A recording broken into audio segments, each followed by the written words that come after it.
Hello, beloved. I'm speaking to you. You don't know me, but I know you.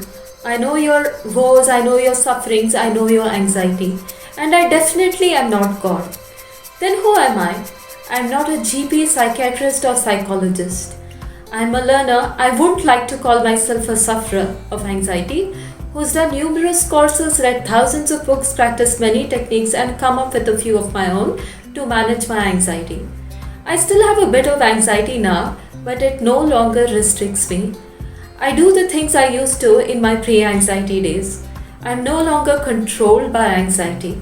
Also, the intensity of anxiety on a scale of 1 to 10 has dropped to about 0.5. Also, I'm able to achieve optimal performance of the brain more so than I used to before.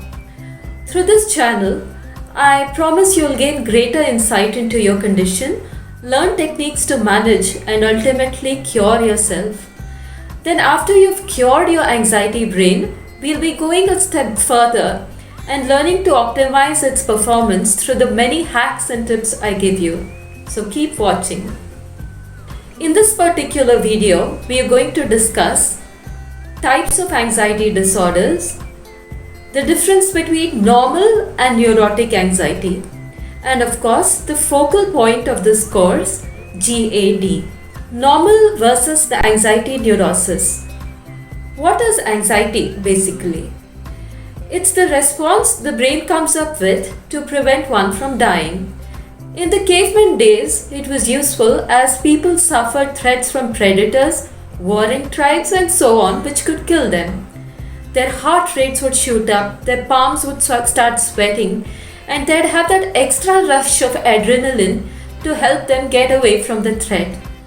Anxiety ensured their survival, hence those who had an excess of it managed to stay alive and pass on their genes to future generations.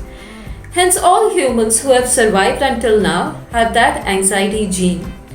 However, it may get activated in the case of a few and not others. Types of anxiety disorders.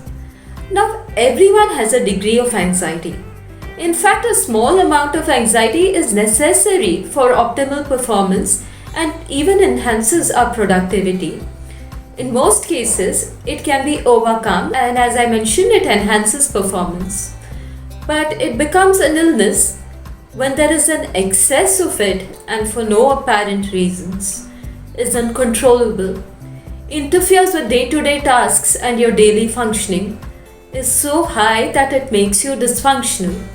Anxiety could be categorized into the following disorders: GAD, panic attack, obsessive compulsive disorders or OCD, post-traumatic disorder, stress disorder, that is PTSD, and social anxiety disorder. My anxiety started in the second year of graduation.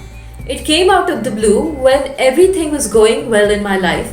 I had top grades, great friends, and everything going for me. Anxiety started as acute, persistent shortness of breath and soon led to extreme chest pains, neck ache, palpitations, killer headaches, and so on. The symptoms were so real that I was convinced they had a physical base. A series of tests, blood tests, ECG, and many others proved that there was nothing physically wrong with me. I had no asthma, heart problems, nor was I anemic, and I definitely did not have a brain tumor. It was then that I was diagnosed with something called Generalized Anxiety Disorder or GAD. I would persistently worry about one thing or another, and once I had come up with a solution for that particular worry, another would take its place. And the amount of stress generated was so high and continuous that I went from being the college topper to a totally dysfunctional person who couldn't execute even mundane tasks. Even brushing my teeth, bathing, or walking a few steps would become an ordeal for me. Symptoms of generalized anxiety. How to know you're suffering from GAD? I'm telling you this as symptoms vary from person to person. Your symptoms may be slightly different from mine. The general symptoms of GAD are fatigue, difficulty sleeping, muscle tension, that is your muscles are always sore, twitching and trembling, exaggerated startle reactions, that is even if you hear a small sound you jump out of your skin, and sweating. In some people the stomach may get upset leading to diarrhea or IBS, that is irritable bowel syndrome. The above I listed were just physical symptoms of GAD. Psychological symptoms may include irrational or exaggerated anxiety about a number of areas that are out of proportion to the impact of events. For example, you may worry about small things like sitting through a class, whether you wrote your roll number right on an examination sheet, perceiving situations and events as threatening even when they aren't. For example, if your teacher or boss calls you to their cabin, you immediately start expecting the worst and for no good reason. You may also suffer from indecisiveness, fear of making mistakes, or taking the wrong decision. You may have the inability to brush aside or let go of a worry. You always feel tense, restless, and you're hypervigilant. Now, what is hypervigilance? You're constantly on the alert, scanning the environment for any sign of threat. Suppose your boss is tired and responds to you in a distracted manner. Your anxiety brain assumes that he is angry with you, that you have made a grave error which has probably cost your company a lucrative contract, and that you're going to be fired, and so on.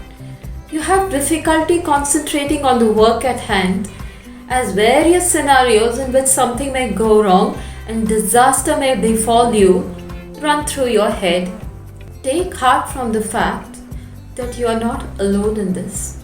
Several others are going through GAD at the same time as you. No, you're not losing your mind. In fact, I'd like to reassure you that you have a very good, creative, and imaginative mind. All we need is time, understanding, perspective, and techniques to get your mind into a super optimal state. At the end of this course, you'll emerge as a brand new, super beautiful, super confident, and immensely strong version of you. So okay, take care.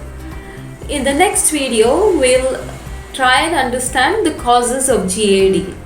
If this video has helped you, or feel if it'll help you in the future, please like, share, and subscribe. Namaskar.